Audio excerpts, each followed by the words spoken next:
नमस्कार दोस्तों, आज हम बात करने वाले हैं एक ऐसे राज्य के बारे में जिसे फन कैपिटल ऑफ इंडिया भी कहा जाता है, जहां parties, night life world famous हैं। इसलिए ये राज्य देसी और विदेशी पर्यटकों से हमेशा भरा रहता है। जी हां, हम बात कर रहे हैं भारत के सबसे छोटे और जनसंख्या की दृष्टि में चौथे राज्य गोवा के बारे में, जहां के बीचेस और खूबसूरत समुद्री तट दुनिया भर के लोगों को अपनी ओर आकर्षित करते हैं। इसलिए यहां जाने का सपना हर युवाओं के मन में होता है। पर क्या आप जानते हैं, गोवा में आज हिंदू धर्म और प्राचीन हिंदू सभ्यता को जीवित रखने वाले अगर कोई हैं तो वो हैं छत्रपति शिवाजी महाराज। जी हां दोस्तों, जानते हैं आज के वीडियो के माध्यम से गोवा के मराठा साम्राज्य के बारे में। इस कहानी की शुरुआत होती है हजारों सालों पहले, जब गोवा पर मौर्य, भोज, सातवाहन, देवगिरी के यादव, कलचुरी, चालुक्य, राष्ट्रकूट, शिलाहार, कदंब जैसे अनेक राजवंशों ने शासन किया। लेकिन आखिर में विजयनगर साम्राज्य की समाप्ति के बाद गोवा पूरी तरह से इस्लामिक आक्रमणकारियों के हाथों में चला गया। तो दूसरी तरफ व्यापार और हिंदुस्तान पर जीत हासिल करने का सपना लेकर यूरोप के पुर्तगालियों ने समुद्र के रास्ते हिंदुस्तान में प्रवेश किया और धीरे धीरे करके हिंदुस्तान के समुद्री तटों पर अपना दबदबा बना लिया। तभी उसी दौरान सन 1510 में पुर्तगालियों ने एक स्थानीय सहयोगी तिमोजी की मदद से बीजापुर के सुल्तान यूसुफ आदिल शाह को युद्ध में हराकर गोवा राज्य पर अपना अधिकार बना लिया और इस तरह गोवा राज्य पुर्तगालियों के हाथों में चला गया। छत्रपति शिवाजी महाराज से पहले हिंदुस्तान कई सारे विदेशी सल्तनतों में बटा हुआ था।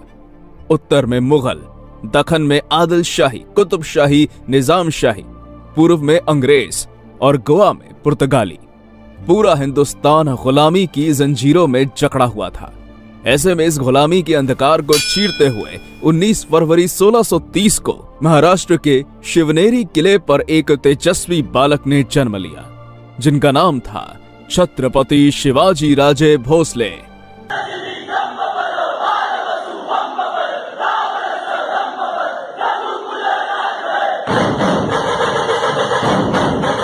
खुद को हिंदुस्तान के मालिक समझने वाले मुगल, डच, फ्रेंच, आदिल शाही, निजाम शाही, कुतुब शाही जैसी सल्तनतों को छत्रपति शिवाजी महाराज ने इतने भयानक तरीके से तोड़ा कि उनके जीवित रहते औरंगजेब कभी भी महाराष्ट्र की तरफ नहीं लौटा। इतना डर, इतना खौफ मुगलों के अंदर शिवाजी महाराज ने बैठा रखा था। काशी की कला जाति मथुरा में मस्जिद बस्ती, काशी की कला जाति मथुरा में मस्जिद बस्ती। यदि छत्रपति शिवाजी महाराज ना होते तो सुन्नत सबकी होती। ऐसा उत्तर भारत के प्रसिद्ध कवि भूषण 350 साल पहले शिवाजी महाराज के बारे में लिखते हैं।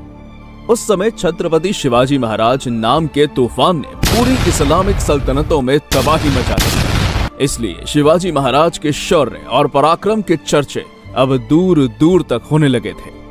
अब बारी थी गोवा में मराठों के जीत का परचम लहराने की। इसलिए 19 दिसंबर सन 1667 को शिवाजी महाराज ने अपना मोर्चा गोवा की तरफ निकाला। अब शिवाजी महाराज गोवा के बारदेश और सासष्टी प्रदेश में पहुंचे। शिवाजी महाराज गोवा में आए हुए हैं, ये खबर जब वहां के स्थानिक हिंदू लोगों को पता चली तो वो तुरंत शिवाजी महाराज के पास मदद मांगने के लिए आए।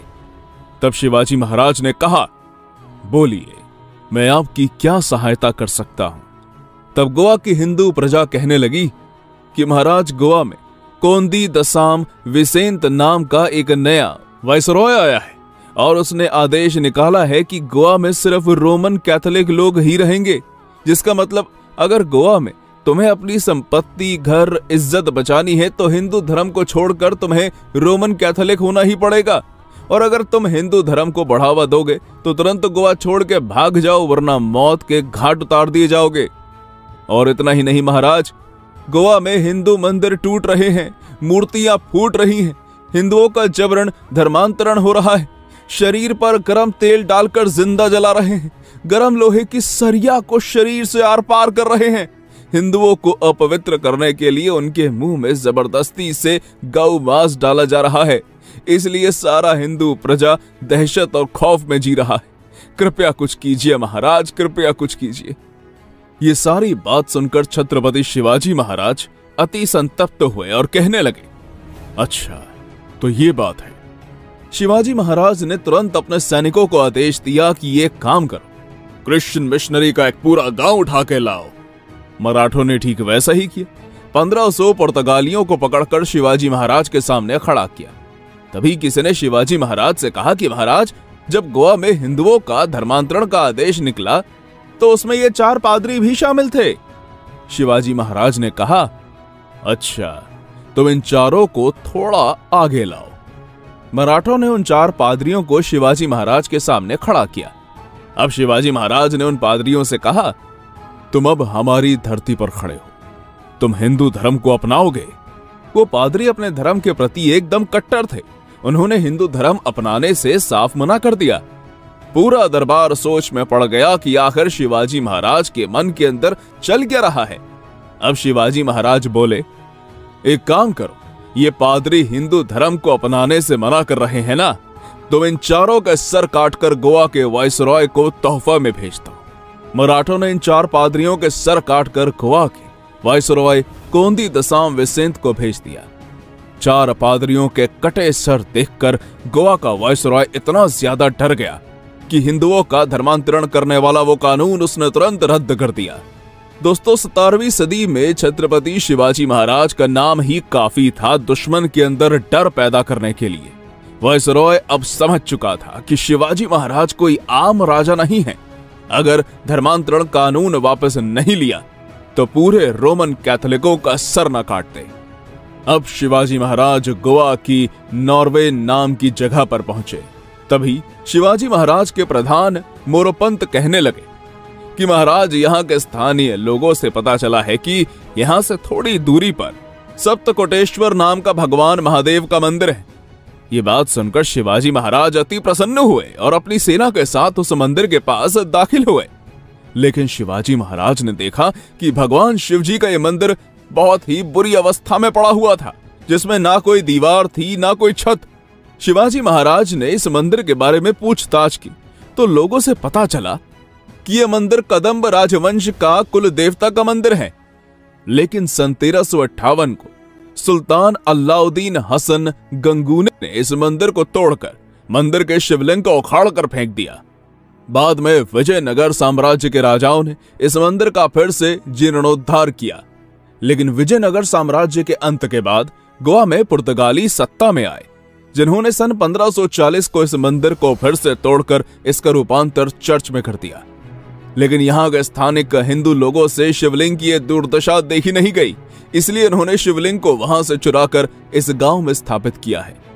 इस मंदिर पर आक्रमणकारियों द्वारा हुए घिनौने कृत्य जानकर छत्रपति शिवाजी महाराज सुन्न रह गए और 13 नवंबर सन 1668 को शिवाजी महाराज के आदेश पर इस मंदिर को फिर से बनाया गया और इस प्रकार मराठा शासनकाल में इस मंदिर का वैभव फिर से लौट आया। इस सप्तकोटेश्वर महादेव मंदिर में हमें छत्रपति शिवाजी महाराज का मंदिर निर्माण का शिलालेख देखने को मिलता है। छत्रपति शिवाजी महाराज जानते थे कि अगर गोवा में हिंदुओं को बचाना है तो वहां पर अपना खुद का स्वराज्य होना बहुत जरूरी है। इसलिए 18 अप्रैल सन 1675 को शिवाजी महाराज के नेतृत्व में 2000 घुड़सवार और 7000 पैदल सैनिकों ने गोवा के फोंडा किले पर आक्रमण कर दिया। यह हमला इतना जबरदस्त था कि इस जीत से मराठों के हाथों फोंडा किला ही नहीं बल्कि गोवा के बहुत सारे प्रदेश मराठा साम्राज्य में शामिल हो गए और मराठा साम्राज्य की सीमा कर्नाटक की गंगावल्ली नदी तक जाकर भिड़ गई। इस तरह शिवाजी महाराज के नेतृत्व में पहली बार गोवा में मराठा साम्राज्य का डंका बजा। दक्षिण गोवा में एक बहुत ही खूबसूरत किला है जिसका नाम है बेतूर, जिसे सन 1688 को शिवाजी महाराज के आदेश पर बनाया गया था। इस किले से हमें गोवा का फेमस मोबार बीच और समुद्र को मिलने वाली साल नदी का सुंदर नजारा देखने को मिलता है। ये बेतूर का किला आज भी गोवा में मराठों के पराक्रम की साक्ष्य देता है। गोवा में एक मंदिर है जिसे शांति दुर्गा के नाम से जाना जाता है। ये मंदिर भगवान विष्णु और भगवान शिव को युद्ध में रोकने वाली देवी शांता दुर्गा को समर्पित है। लेकिन सन 1564 को पुर्तगालियों ने इस मंदिर को पूरी तरह से नष्ट कर दिया था।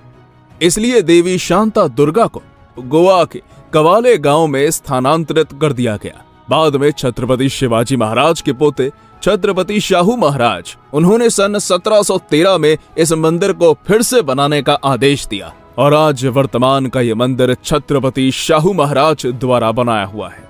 मंदिर में एक विशाल तालाब, एक दीप स्तंभ और अग्रशाला यानी अतिथि गृह है। यह मंदिर गोवा का सबसे प्रसिद्ध हिंदू मंदिर में से एक है। और यहाँ पर ध्यान देने वाली बात यह है कि गोवा में जितने भी मंदिर हैं उनमें से ज्यादातर मंदिरों का निर्माण मराठा शासनकाल में ही हुआ है। यदि छत्रपति शिवाजी महाराज गोवा में नहीं आते तो ना ही कोई हिंदू बचता और शायद ही गोवा आज भारत का हिस्सा होता। छत्रपति शिवाजी महाराज के कारण आज गोवा में सबसे ज्यादा हिंदू जनसंख्या मौजूद है। और इसी के साथ आज वर्तमान में गोवा राज्य के मुख्यमंत्री प्रमोद सावंत जी वो भी मराठा ही हैं।